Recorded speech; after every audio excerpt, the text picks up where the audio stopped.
Assalamualaikum warahmatullahi wabarakatuh.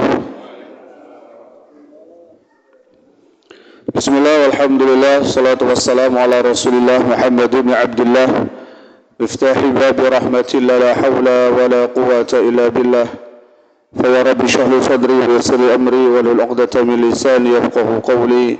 Subhanaka la ilma lana illa ma 'allamtana innaka antal alimul hakim. Wa tub 'alaina innaka antat tawwabur rahim. Amma ba'du.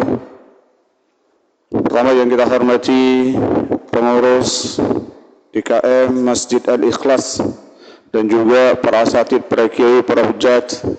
Alhamdulillah hadir tengah-tengah kita Sohibul Wilayah Bapak RW 05, Bapak Haji Saleh, dan juga Bapak RT 03, 06 dan lain sebagainya. Hadirin wal hadirat rahimakumullah. Pertama marilah kita panjatkan puja dan puji syukur kepada Allah Subhanahu wa taala yang alhamdulillah pada kesempatan malam hari ini Allah titipkan nikmat panjang umur, nikmat sehat wal afiyah, terkhusus nikmat iman dan Islam, sehingga kita semua Allah ringankan langkah kaki kita menuju tempat yang tidak tempat yang lebih mulia dari tempat kita berada pada malam hari ini, yaitu Baitun min Buyutillah. Dan tidak ada malam bulan yang paling mulia kecuali kita berada di malam ini, yaitu malam daripada bulan Ramadan. Maka mudah-mudahan berkumpulnya kemuliaan demi kemuliaan ini menandakan Allah muliakan kita semua dunia wal akhirah. Amin ya rabbal alamin. Salawat dan salam senantiasa tercurah kepada Nabi kita Nabi Muhammad sallallahu alaihi wasallam. Mudah-mudahan kita semua tergolong umat yang istiqamah menjalankan syariatnya, dan tidaklah kita meninggalkan dunia ini kecuali kita meninggal dalam keadaan husnul khatimah. Amin ya rabbal alamin. Alhamdulillah, tanpa terasa kita sudah masuk di malam yang berapa nih? Yang ke-7, Pak ya. Mudah-mudahan 6 hari kita telah berpuasa, dan malam yang ke-7 kita sholat tarawih dan lain sebagainya. Mudah-mudahan segenap rangkaian amal ibadah kita senantiasa diterima oleh Allah Subhanahu wa taala, dan Allah lipat gandakan nilai pahalanya. Dan tidaklah kita keluar dari Ramadan ini kecuali semua dosa-dosa kita diampuni oleh Allah Subhanahu wa taala, dan semua doa-doa kita dikabulkan oleh Allah Subhanahu wa taala. Amin ya rabbal alamin. Hadirin jamaah salat tarawih dan isya witir rahimakumullah, ada motivasi yang sangat luar biasa disampaikan oleh sahabat Nabi Muhammad sallallahu alaihi wasallam untuk bekal kita semangat terus istiqomah dalam ibadah. Karena biasanya dan umumnya 10 awal ini di mana-mana masjid rada-rada penuh, Pak. Pertengahan makin maju. 10 terakhir jamaahnya sampai keluar-luar. Tuh, keluar kemana ini? Tapi insyaallah yang hadir malam hari ini Allah berikan kekuatan iman Islam, istiqamah kita sampai dengan malam takbir, malam 1 Syawal, dan kita keluar sebagai orang yang benar-benar bertakwa. Amin ya rabbal alamin. Kata sahabat Rasulullah sebagai motivasi untuk kita semua dari Abdullah bin Amr bin As, beliau mengatakan, wa'mal li dunyaka ka'annaka ta'ishu abada wa'mal li akhiratika ka'annaka tamutu wada.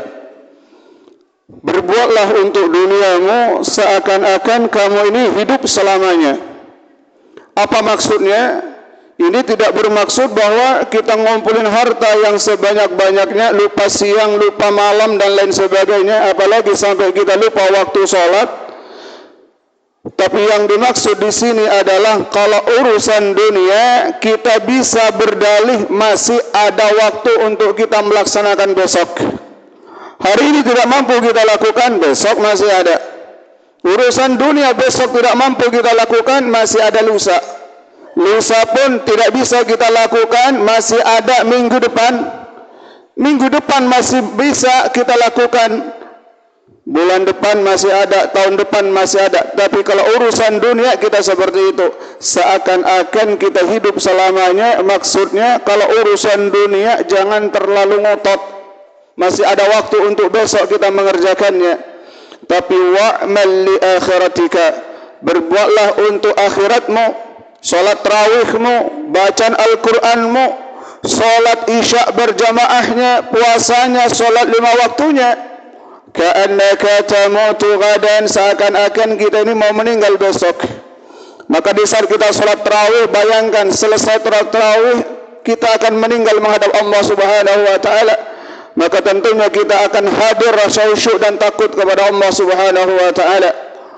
Hadirin rahimakumullah, pada kesempatan yang singkat ini Al-Fakir menyampaikan satu hadis dari Nabi Muhammad sallallahu alaihi wasallam, yang hadis ini diriwayatkan oleh Imam Abu Daud dan juga Imam At-Tirmidzi,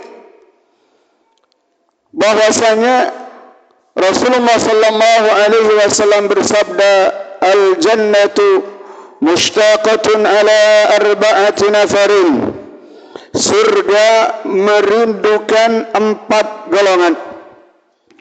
Kalau kita berbicara surga, jangankan yang ahli ibadah, Pak. Yang ahli ibadah pasti pengen masuk surga, betul tidak? Kita pengen enggak masuk surga? Pengen. Pengen jauh enggak dari neraka? Pengen. Wajar. Jangankan yang ahli ibadah, yang ahli maksiat juga sama, Pak. Sama pengen masuk surga, sama pengen jauh daripada neraka. Semuanya pengen masuk surga, semuanya takut kepada neraka. Maka kalau orang pengen masuk surga itu wajar, kalau orang takut neraka itu sangat wajar, dan itu biasa. Tapi ada yang luar biasa, kata Rasulullah, jangankan dia yang pengen masuk surga, surga pun ingin dia memasukinya, surga pun rindu kepadanya. Siapa mereka? 4 golongan yang dirindukan oleh surganya Allah Subhanahu wa taala. Surga meminta kepada Allah 4 golongan ini untuk segera dimasukkan ke dalam surganya Allah Subhanahu wa taala. Siapa yang pertama? Yang pertama adalah talil Quran, orang yang rajin baca Al-Quran. Maka ini bulan Ramadan, di antara bulan siam, bulan berpuasa, yaitu bulan Al-Quran. Maka Allah menegaskan, syahrul Ramadan alladzi unzila fihil Quran. Al-ayah, bulan Ramadan, bulan Allah turunkan Al-Quran. Maka Imam Malik rahimahullah, ketika menjelang bulan Ramadan, beliau mentawakufkan kajian hadisnya, kajian fikihnya, kajian tafsirnya. Untuk apa? Fokus bulan Ramadan beliau menghatamkan Al-Quran. Bahkan riwayat menyebutkan selama bulan Ramadan beliau ini bisa menghafalkan, bisa menghatamkan 60 kali hatam Al-Quran. Berarti sehari berapa, Pak? Sehari 2 kali hatam Al-Quran. Makin ini renungan buat kita. Ini sudah hari yang ke-6 memasuki malam yang ke-7. Sudah berapa juzkah yang kita baca? Hadirin rahimakumullah, para ulama menegaskan, wa kullu ma yata'allaqu bisyarif syarif, segala sesuatu yang berhubungan dengan Al-Quran yang mulia pasti ikut mulia. Allah jadikan malaikat Jibril malaikat yang termulia. Kenapa Allah jadikan malaikat Jibril malaikat yang termulia? Bahkan disebut sebagai malaikat ruh atau ruhul amin. Karena satu di antaranya penyebabnya adalah karena Allah amanahkan kepada malaikat Jibril untuk menyampaikan wahyu Al-Quran kepada Nabi Muhammad sallallahu alaihi wasallam. Yang kedua, Allah turunkan Al-Quran kepada Nabi Muhammad sallallahu alaihi wasallam. Maka Allah jadikan Nabi Muhammad sebagai Sayyidul Anbiya wal Mursalin, Nabi yang paling mulia, Nabi yang paling agung. Dan Allah turunkan Al-Quran di bulan Ramadan, maka Allah jadikan bulan Ramadan sebagai Sayyidul Syuhur, penghulu daripada semua bulan. Kenapa? karena di dalamnya Allah turunkan Al-Quran. Tanggal 1 sampai tanggal 29, tanggal 30 itu semuanya mulia. Maka Allah pilih lagi yang paling mulia, yaitu malam Lailatul Qadar, tepatnya turunnya Al-Quran itu sendiri. Kemudian Allah turunkan Al-Quran di Mekah dan di Madinah. Maka Allah jadikan di antara kemuliaan Mekah dan Madinah adalah berkahnya, disitulah Allah turunkan Al-Quran. Maka mudah-mudahan kita semua di bulan Ramadan, kalau tahun lalu kita bisa khatam 1 kali, mudah-mudahan tahun ini bisa 2 kali, amin. Yang 2 kali bisa 3 kali, yang belum pernah khatam maksimalkan, karena bisa jadi ini adalah Ramadan terakhir buat kita. Jangan sampai kita menghadap Allah di alam kubur, kita meminta dibangkitkan kembali untuk kita bisa ibadah kepada Allah Subhanahu wa Ta'ala. Maka ini yang pertama, kalau kita ingin dirindukan surga, pertama kita harus rajin istiqamah, banyak baca Al-Quran. Yang kedua, hafidhul lisan. Orang yang dirindukan surga yang kedua adalah orang yang menjaga lisannya. Terkhusus ini bulan Ramadan. Bahkan Rasulullah dan riwayat Imam Bukhari dan Imam Muslim, beliau bersabda, "Man lam yada' qawla zur wal 'amala bihi, falaysa lillahi hajatun fi an yada'a ta'amahu wa syarabuhu." Barang siapa di bulan Ramadan dia berpuasa, tidak makan dan tidak minum, tapi mohon maaf, dia tidak bisa meninggalkan perkataan dusta, ghibah, mencaci maki orang, menduduh orang, mengambil hak orang lain dan lain sebagainya. Falaysa lillahi hajatun fi an yada'a ta'amuhu wa syarabuhu. Maka Allah tidak butuh, tidak makan dan tidak minumnya. Maksudnya apa? Kalau lisan kita tidak terjaga bulan Ramadan, maka itu pertanda puasa kita ditolak oleh Allah Subhanahu wa Ta'ala. Maka mudah-mudahan Allah jaga lisan kita, lisan yang senantiasa berzikir, yang senantiasa bersyukur kepada Allah Subhanahu wa Ta'ala, bukan lisan yang mencaci maki, yang menggibah dan lain sebagainya. Bahkan ada seorang sahabat datang kepada Rasulullah sallallahu alaihi wasallam, "Ya Rasulullah, inna fulanata tudkaru an kathrati salatiha wa siyamiha wa zakatiha." Ya Rasulullah, ada seorang wanita ya Rasul, yang wanita ini terkenal dengan banyaknya salatnya, tidak hanya lewat waktu dia lakukan. Salat sunnah, qabliyah, ba'diyah sempurna, tahajud dia lakukan, duha pun dia sempurnakan. Zakat, infak sempurna dia lakukan. Puasa tidak hanya Ramadan, sunnah, Senin, Kamis, ayyamul bid dia lakukan. Walakin tu'dhi jiranaha bilisaniha. Tapi ini wanita lisannya sering menyakiti tetangganya, sering menyindir temannya. Dia update status yang menyindir orang lain, nyakitin orang lain. Ibadah orangnya, ahli salat orangnya. Tapi apa kata Rasulullah? Hiya finnar. Wanita tersebut adalah penghuni neraka. Naudzubillah. Jadi walaupun kita sholat, walaupun kita puasa, kalau lisan tidak terjaga, enggak jaminan ibadah kita diterima. Justru tanda ibadah kita diterima apabila lisan kita terjaga. Kemudian sahabat ini bertanya lagi kepada Rasulullah, "Ya Rasulullah, inna fulanata, ada wanita yang lain ya Rasul, tudkaru min qillati sholatiha, sholatnya enggak banyak ya Rasul. Wasiyamiha, puasanya juga enggak banyak ya Rasul, hanya yang wajib saja bulan Ramadan. Wa zakatiha, zakatnya juga enggak banyak ya Rasul. Walakin la tu'dhi jiranaha bilisaniha." Tapi ini wanita tidak pernah nyakitin tetangganya, tidak pernah nyindir orang lain, tidak pernah memfitnah, menggibah orang lain, lisannya aman ya Rasul. Maka kata Rasulullah, walaupun dia sholatnya enggak banyak, 5 waktu saja dia lakukan, puasa Ramadan dia lakukan, infak sedekahnya enggak banyak, tapi lisan terjaga, maka Rasulullah mengatakan, hiya fil jannah, wanita tersebut adalah penghuni surga. Maka ini Ramadan melatih kita, jaga lisan kita, jangan sampai puasa kita ditolak oleh Allah karena tidak terjaganya lisan-lisan kita. Itu yang kedua. Orang yang dirindukan surga yang kedua, siapa Pak?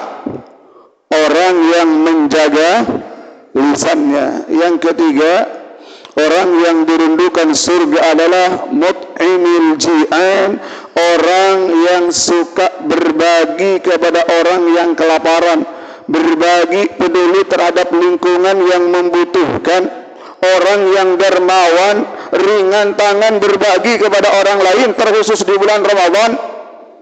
Kalau kita berbicara puasa bulan Ramadan, hadirin, kita ini puasa paling banyak berapa hari, Pak? Berapa hari kita puasa? Paling banyak 30, betul? Ada enggak puasa orang 31? Enggak ada. Apalagi 2 bulan berturut-turut puasa namanya Ramadan, enggak ada. Ramadan hanya 1 bulan.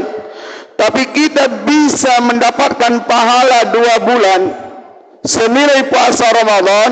Bahkan 1 bulan ini bernilai 1 tahun Ramadan. Bagaimana caranya? Berbagilah menu berbuka untuk orang lain. Sebagaimana Rasulullah SAW bersabda, "Man fattara sha'iman falahu mislu ajri sha'im la yanqusu minhu syai'a." Barang siapa yang menyiapkan menu berbuka untuk orang yang berpuasa, kalau 10 orang yang dia berikan, maka dia dapat pahala di hari itu seperti pahala 10 hari kita berpuasa. Kebayang hadirin kalau kita berbagi setiap hari untuk 10 orang, kali 30, 300 hari kitalah berpuasa, hampir 1 tahun. Maka ini kesempatan bulan Ramadan, mudah-mudahan Allah luaskan rezeki kita, rezeki yang halal, yang berkah, yang bermanfaat untuk orang lain. Amin ya rabbal alamin. Yang terakhir, Rasulullah SAW bersabda, 4 golongan yang dirikan surga adalah as-saim fi syahri Ramadan, orang yang berpuasa di bulan Ramadan. Maka jaga puasa kita, mudah-mudahan puasa ini dan amalan-amalan yang 4 ini senantiasa mengantarkan kita selamat dunia wal akhirah. Apa yang pertama? Orang yang dirikan surga, orang yang ahli baca Al-Quran. Yang kedua, orang yang dirindukan surga adalah orang yang lisannya terjaga daripada fitnah ghibah.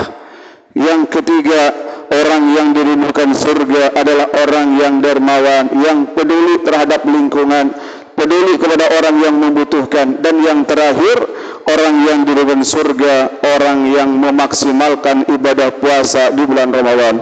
Mudah-mudahan Allah panjangkan umur kita, bisa sempurna ini Ramadan yang terbaik untuk kita semua, dan Allah panjangkan umur kita ketemu Ramadan yang akan datang lebih ibadah kepada Allah Subhanahu wa taala. Wallahul muwaffiq ila aqwamit thoriq. Wassalamualaikum warahmatullahi wabarakatuh.